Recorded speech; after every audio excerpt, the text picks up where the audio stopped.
There is conflict that typically can arise from these kind of touchy topics, but that's definitely my approach, is to be more diplomatic in how I address these things concerning race and mixed race and monoracial situations.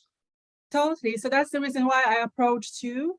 Obviously, I've been to your channel and I feel like I'm learning when I'm there. Like you're talking to a lot of different people, which is great.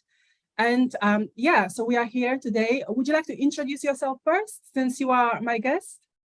Sure. So from the screen name is here MV Mulatto Vanguard. That's the my channel.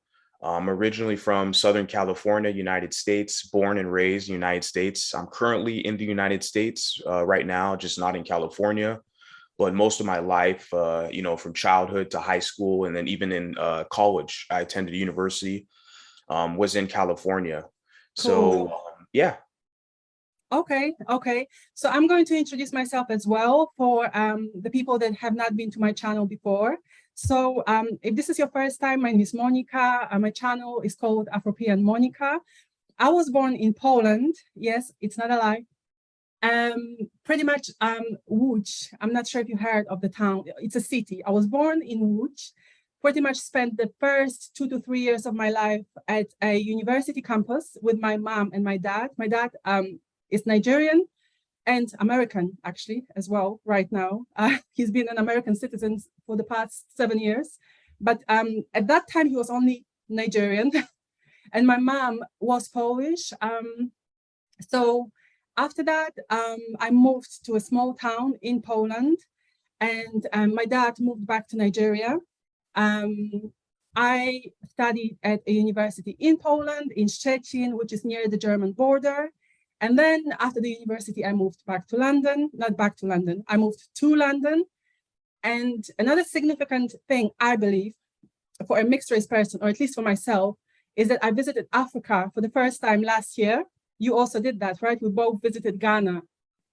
Yeah, that's definitely what kind of attracted me to your channel. And I saw some of your videos, some of your content, and that you've traveled to well, your name is what stuck out instantly. I like your name as well, your channel name. Cool. I And then appreciate that. yeah, and then obviously the vlogs that you do traveling to Ghana, because I went to Ghana in 2019, so like 3 years ago. And I was there for about 2 weeks, study abroad trip with the university I was attending. And it was a great experience. I had a great experience learning about the culture, the history of Ghana and the people. The reception I received was amazing. The people, majority of the people were extremely nice to me.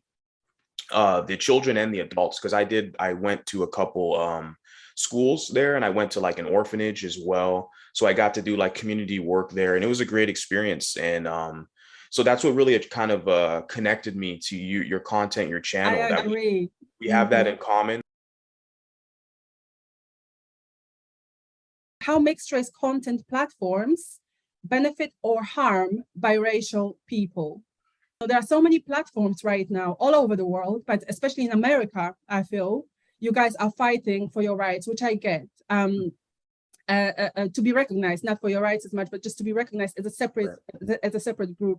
I just want to talk about how do they benefit us and how do they harm us potentially if they do.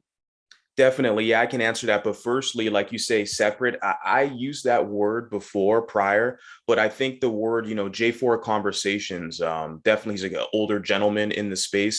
He definitely kind of correct me. And the word I would prefer is independent group versus Okay, separate, because we're tied into blackness in our African right. identity. So we're partial, we're black and white. So I love it. we can't I love entirely that distinction. separate from who we are, but I we love can it. we can propose an independent kind of class, because we have specific needs for us as Yeah. a, especially in America, where our numbers are rising and we're being recognized globally on the global stage because of the politicians in America at the highest office, the president, the vice president, all across the board. And even in the media, when you think of the music and the motion pictures, in the sports world in America, we're heavily represented in society. We're just not galvanized and cohesive as a group that like we need to be. And that's to Mm, establish protections for us as well. So mhm. the benefits and then some of the downside of some of the platforms, I'd say the benefit is definitely that we can kind of share notes and compare notes. and then we can see people. The best thing for me is that we're sharing our experiences. And a lot of us, like I said, we're comparing notes. We realize we've experienced some of the similar things. I know, especially in the American context, I like talking to other people, mulatto people, biracial people in other parts of the world outside of America, because I like their unique perspective. So definitely, like Europeans like yourself, I like to learn more about your guys' kind of upbringing, being in a majority kind of white country, white society. But so the benefit, I'm kind of rambling a little bit, but the benefit, like I said, is we can come together and share our notes. We see similarities with our experiences and things like that. The downside, I think, can be that it's not as organized as I'd like it. It's kind of it's very tribalistic at the moment, and depending on what platform you go to, and there's not a lot of structure. There's not a real clear-cut agenda of where people want to go. A lot of these platforms just promote gossip and Yeah, slander, and they slander, like talking negatively about a particular group of people, either yeah. black or white, when it should be more about us sharing our experiences and forming kind of a coalition and agenda with each other moving forward. That's exactly how I feel. I totally understand why we should have these platforms. Did you say independent, right? Not Mhm. separate. I love that. I love the distinction. I mean, separate indicates, separation, like going in two different directions. But independent is like, hey, we're here, we are together still. I'll try not to use the word separate again, because I feel like, it's, semantics, it's important um, Yeah. in communications and stuff like that, how the words that we use, they can Mhm. set people off and they can bring people together. So I really, really love that, I'm going to take that on board. Now I am rambling. But what I was going to say is exactly like we are different. So we do need these independent groups to be able to, like you said, compare notes. I've got plenty, right? And Mhm. but I feel like, yeah, we need to find solutions to the problems that are very specific to us as biracial people, right? At the end of the day. And just as you said, it's not supposed to be about tribalism. It's not supposed to be about conflict. It's not supposed to be about drama. There's so much drama in the Mhm. sphere at the moment. Yeah. And I mean, we can find solutions. Being mixed race, I feel it's great to be mixed race, Me too. because I feel it's an opportunity to explore different, if we have that opportunity. I get it. Some of us don't have it, and that's, and that should change. I mean, we have the internet right now, but generally I feel like it's great to be able to access those different cultures and people who are, at the end of the day, yes, different, but still the same. We're all people. Mhm. I am rambling, so I'm going to stop right now. But it breaks my heart. There are certain words that I hear. Um, I don't even know if I should give them any power, if I should mention them. But for instance, let's say Blackistan. Oh, I had never heard that word before. But yeah. every time I hear it, it's in a very negative context. Yeah. Yeah. Negative. Yeah. Yeah. What Yeah. is happening? That word is interesting because it comes from the divester sector.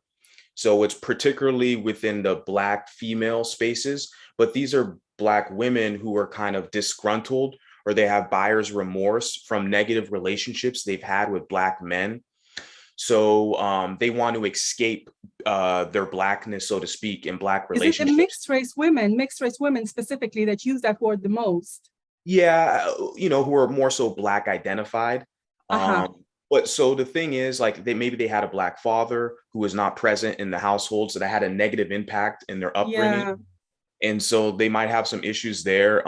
I've used the term a few times just because it's so prevalently used in the space. People kind of know I what you're talking see. about. It's essentially the negative aspects of the Black community. Yeah. It's America specific. Yeah, it is. It is. If I've used the term Blackistan, I've never used it to refer to any African community or Mhm. any Black community outside of America. For me, it was always American So specific. I wanted us to both come up with a premise for this conversation, and usually that should happen in the beginning. It didn't, but it's fine. So let's do it now. So mine would be that if not for Black and white people respectively, the Black and white biracial community would not exist. Part of showing respect to ourselves is embracing both Black and white folks, as much as it depends on us, essentially. So that's mine. I don't know how you feel about it, but yeah. What about yours? What's yours? Yeah, definitely. So some of the notes I wrote down was it is important for Black, white, biracial people to have balance in their lives and to embrace both love sources. Love So sources. I love that. yeah, meaning their parents, Yeah, yeah. their white mom or their Black father. I believe you're the same configuration. I think in Yeah. America, like majority of the configuration would be white mother and Black father. Probably all over the world. I don't have the stats, so I can't, I don't have the stats, but I'm assuming that in this day and age, probably that's the, predominant feature of the Black and white relationship, you know. Yeah, Mhm. definitely. And so for my premise was essentially just to have balance, right? Having knowledge of self is by knowing yourself entirely and not just one half, being Mhm. true to yourself and what you have to contribute to the world. Because in America, a lot of us are taught that it's okay, it's acceptable to just play into kind of the victim role, to Right. say, your whites, you're ashamed of your white side and you only want to uplift your Black side. That's very common in America. I don't feel like it's healthy for us. And it's one of the reasons why we can't kind of form a group and coordinate and organize together, because a lot of us are too Black identified. There isn't a balance Wow. in their identity. And so they spend most of their life trying to kind of appease the Black plight and fit into that mold. We've had, mulatto people in America since the beginning. There's been laws on the books, anti-miscegenation laws, but we have had a independent category of mulatto people on the United States Census. Yeah. Our designation has been here. We've always been here. And yeah, that 100 years ago in 1924, there was a public edict, a major act that was called the Racial Integrity Act, that kind of threw us back into Blackness, so to speak, that kind of put up a wall. And especially at that time, mass immigration was coming into the country. Right. Italian Americans, some Polish maybe, but I know like Irish and stuff like that, Germans were coming Mhm. into America during the 20s, the immigration boost. And so they definitely wanted to kind of whiten things up, so to speak. Wow. So that's where this kind of one drop rule was established, where they didn't want people of kind of a dual lineage background, biracial mulatto people, to get access into whiteness and white capital. Because primarily it's about wealth and the wealth building, Yeah. because America is a capitalist society, and that's where the whole racial component comes from, the wealth, and a race is like a competition. Mhm. So it's a competition between wealth and resources. How we identify, how we designate people in their status in society and their rights and privileges they have in society is based on their wealth.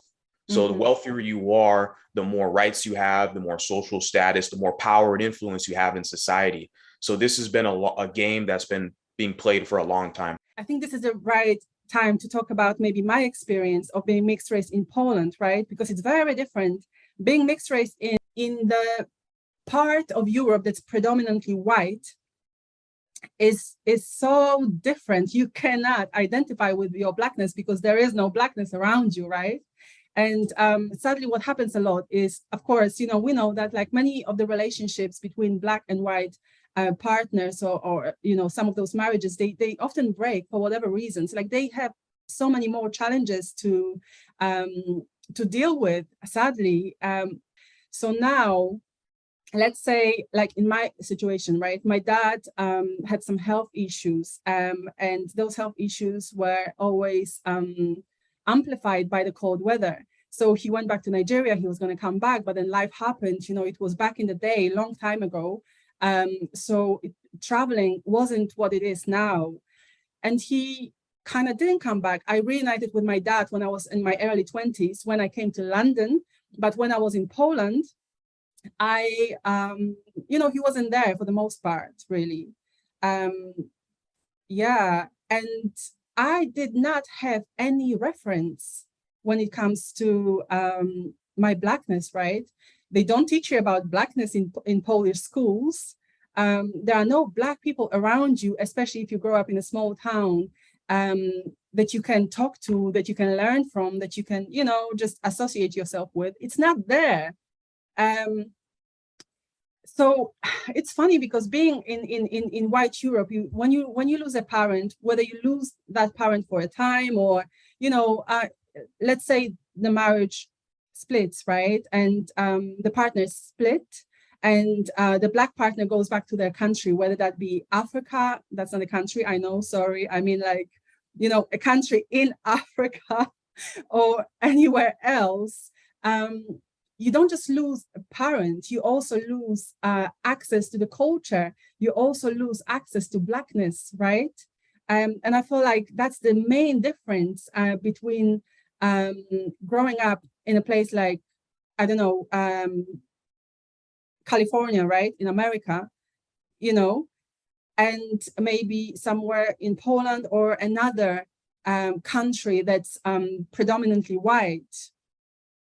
But the funny thing is, then, like in my case, you come to a place like in London, right? London, England. And when I first came to London, I should say this, I was staying with my Nigerian family. My dad brought me to London. And and they kind of expect you to understand what it means to be Black. They're like, why are you acting so white? Whatever that means, right? I don't appreciate, these comments. I'm not supporting them or anything like that. But, it's like everybody around you in the Black community is like, why are you acting so white? And you don't even know what on earth they are talking about, because how am I supposed to act? This is what I grew up around. How does a Black person act? And then you kind of feel like guilt tripped. You want to be close to the community. You want to be, you want to learn about that part of yourself, like I did. I don't know, some people don't. I have some friends that didn't care, but I did. And I wanted to understand what it meant to be Black as well as white. So I was reading books. There was a time I used to write for a newspaper or a magazine in the UK that was exploring Black history and stuff like that. I loved it because that gave me the opportunity to research and learn a lot. I'm a writer, by the way, and learn a lot about, the Black history, a lot. I don't know if a lot, it's not a lot probably to somebody who's been in it like throughout their whole life. But to me, like, it's something that I now know that I wouldn't have never known had I not come to London. And if I did not make that effort, right, to learn. So I don't know, I would like to say to the people, to the Black people maybe watching this, give us a break, okay? A lot of the times it isn't our fault. Yeah, it's not our fault. Many times it isn't. Find out where the person is coming from, what is their story, etc., before you judge and just be like, oh, well, she's one of those people, whatever the heck that means. It really drives me nuts when people say that, like, those people. What is those people? There is no such thing. We are all people. Yeah. Those people are the people they work for overwhelmingly. I can say 90%, excuse me, 90% I can say, especially in the American context, because there's this power play, there's this dynamic, where this, like, you would say, oppressor and the oppressed. And so they definitely, there's a lot of that. What I would say to the audience too, specifically if you're a Black person, monoracially Black, like, the act to tell people, you're acting white. Like, well, when you're talking to people who are literally half white, their kind of racial, heritage, their configuration, we have a white parent. And we were enculturated into that culture, me in American white culture, you in Polish white culture. So it's really an absurd comment to kind of guilt us and shame us, from our identity, to tell us, well, you're acting white, but nobody can really specify what that really means, right? What is acting Black? I would say, because Black culture, there's so many different cultures of African people around the planet, and the configuration is different. Like we know this specifically in America, the American Black culture is extremely different than like the Caribbean Black culture or even African, like in Ghana, where there's a Totally. communal, yeah. So let's talk about the UK. The main thing that I'm noticing, well, I've never been to America, right? So I can't really say that I'm noticing this as the main difference. I can't say that. But from what I hear American biracials talking about, I understand that, you still are really kind of fighting to be distinguished as an independent, not separate, but independent group. So here in the UK, I feel like we are farther ahead with that. So for instance, when you're filling out a form in the UK, you will definitely get, oh my God, so many boxes. I usually don't even go there when it comes to your ethnic background. One, I don't really like to give my information away because I don't know how it's going to be used. Two, I mean, it's just too much. To an extent, yes, we are farther ahead, but then it gets too much. The amount of different boxes, because it's not just mixed race or biracial or whatever, they go even farther to say, are you white European and Black African, or are you white European and Asian, or South Asian or whatever, Black African and South Asian, Black American, whatever. Like there are some of the forms, it's like it's almost a full-time job filling them out. I mean, I'm totally exaggerating, but I feel like it gets too much. I do like that specificity Okay, because in America, it's so broad and ambiguous. They literally want to throw you in a box where it's like, right. I've applied for some government licenses, like because I do security work, private security work. And there's been some applications in some states where there's literally like four boxes. It's black, white, or typically whites at the top, white because it's majority white, black, Native American, and then they put like Alaskan and Asian in that category, Native American, then they have other box. So Wow. it's like it's just there's too broad and ambiguous. And then when you say something like biracial, it's very broad. It doesn't really lay out the specifics because black, white Yeah. biracials, mean mulatto, we have a specific history in America because of Mm-hmm. the racial binary nature of black and Mm-hmm. white. So we Mm-hmm. are unique in our presence and who we are. We're not the same as someone who's white and Asian or Hispanic and white, or et cetera, et cetera. Black, white, biracials are very specific, and that's kind of my goal, is to let people know that our specific needs and who we are and our history in America Yeah. specific. But I want to connect with people around the world.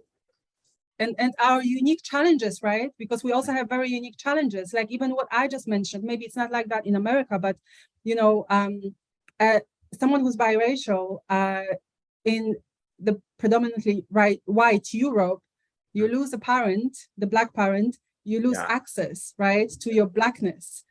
Yeah. So I feel like that's one of the things really that it happens, of course, in white communities. I'm sure in America as well, because not every community in America, I imagine, is multicultural, right? Yeah. Yeah. For sure. Mm-hmm, Yeah, mm-hmm. I think a lot of communities are predominantly white. Yeah, Specifically when you go to, like, I know the Northwest, so like Montana, Idaho, like yeah. Utah, Oregon, those places. But there are pockets in like the major cities where that's majority of the Black population in America live in the major metropolitan city areas. So when you Mm-hmm, get outside of the city into like the suburbs or rural areas, then it becomes more like monoracially white, so to speak. But mm-hmm. like you said, as far as losing access, kind of the connection to your blackness, if you're a black parent, that does happen definitely here in America. But what I've Mm-hmm. also noticed that's happened, especially listening to some people within the space, is that they lose connection to their white side, their white influence, Wow. where they're only raised culturally as black. Like if they had a white father, their Yeah. father was never involved or something like that. Because typically the mom is typically Thanks. stays and most involved. Is kind of, you get your culture from your mother as well, Yeah. learn your first words from your mother, stuff like that. Yeah. But yeah, so I've heard stories from people in the space who were biracial, right? Black, white, but their like white father was never in their life. So they've Mm-hmm. only been raised culturally as black identified. So I Mm, feel like there could be a disadvantage with that as well. They don't have a balance, and right. they, so yeah. Mhm. Let me just ask you this question. Oh, sorry, go ahead. You I'm finish sorry your, to interrupt you. I was just going to finish and say that they don't have a balance, but that's not of yeah, their fault. It's just their upbringing, and they didn't have that connection with yeah, their. But sorry, go yeah. ahead. No, that's fine. That's great information. And also, but I wanted to ask, so you know all these forms and your ethnic background questions and stuff like that, are they compulsory in America? Do you have to fill them out if you're applying for a job or doing certain things? Do you have to, or is that voluntary? I've actually, no, it's voluntarily because they do have a box that says prefer not the answer. It's the Right, same with your gender or your like they don't do sexual orientation. Um, I don't think so. Well, and some surveys, but I don't think the government sponsors that. But the government will, like, application will say like your gender, and there is an option for people because there's a large like kind of LGBT kind of mass push in America and presence. So on some of these like government like applications, they have the box male, female, or non-binary, but they do have a box that says like prefer not to answer. I've right. noticed that, and I believe they do have it with the racial question as well. Mm-hmm. You know, you mentioned the LGBTQ and all. Um, I feel like that's another thing that is a little bit confusing because it seems like some of the platforms seem to want to connect that struggle Yeah, with the racial thing. yeah, Like that's another thing that I totally don't get. Like, how can you bring these things together? Like these are two separate issues. yeah. Why should we just lump them together and act as if, you know, it's one diversity struggle? It isn't. It's these are Yeah, totally diverse issues. yeah, it's completely different. Yeah, the situations we're dealing with are completely different as far as the racial component, as far as the Right. independent group, and then LGBTism and that angle. I agree with you. I don't put them together. They're not, but there is people who will try to attempt to do Right. that.